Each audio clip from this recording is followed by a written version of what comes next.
प्रकाश राज एक ऐसा नाम जिसे साउथ से लेकर बॉलीवुड तक हर कोई जानता है। अपनी दमदार एक्टिंग और बेबाक स्टेटमेंट से फेमस हुए प्रकाश राज इस टाइम फिल्मों की वजह से नहीं बल्कि कानूनी परेशानियों की वजह से हेडलाइंस में हैं। दरअसल बेंगलुरु की एक अदालत ने उनके खिलाफ फिर से नॉन बेलेबल वारंट जारी कर दिया है।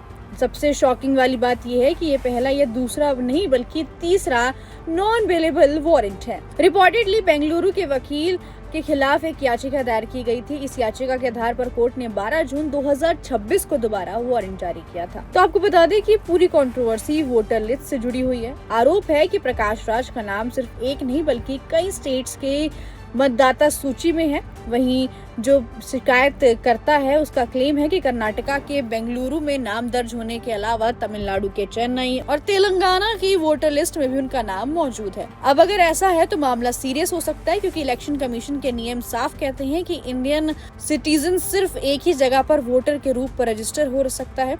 इस एलिगेशन को लेकर मामला कोर्ट पहुंचा है और तब से सुनवाई चल रही है। रिपोर्टेडली 17 फरवरी 2026 को प्रकाश राज को समन भेजा गया था, लेकिन वो बताए गए पते पर नहीं मिले। इसके बाद कोर्ट ने 17 मार्च को पहला नॉन बेलेबल वारंट जारी किया। कोर्ट को जानकारी मिली थी कि आरोपी उस घर को खाली कर चुके हैं और सुनवाई के दौरान भी उपस्थित नहीं हुए। इसके बाद 17 अप्रैल को मामले की अगली सुनवाई हुई, लेकिन उस दिन भी प्रकाश राज कोर्ट में पेश नहीं हुए। नतीजा ये हुआ कि कोर्ट ने वारंट को फिर से जारी करा और अब 12 जून को तीसरी बार नॉन बेलेबल वारंट जारी कर दिया गया और मामले की अगली सुनवाई कल यानी 25 जुलाई को है। हालांकि प्रकाश राज इन एलिगेशंस को पहले ही खारिज कर चुके हैं। उनका कहना है कि वो सिर्फ तमिलनाडु में ही अपनी वोटिंग राइट्स का इस्तेमाल करते हैं, लेकिन फिलहाल कोर्ट इस मामले की जांच कर रहा है और अभी लास्ट डिसीजन आना बाकी है। अभी फिलहाल इस वोटर लिस्ट कंट्रोवर्सी को लेकर काफी ज्यादा लोगों के स्टेटमेंट भी सामने आ रहे हैं। प्रकाश राज भी अब देखते हैं कि कल उपस्थित होंगे या नहीं होंगे, या फिर से कोर्ट कोई स्ट्रिक्ट एक्शन उनके खिलाफ लेगा।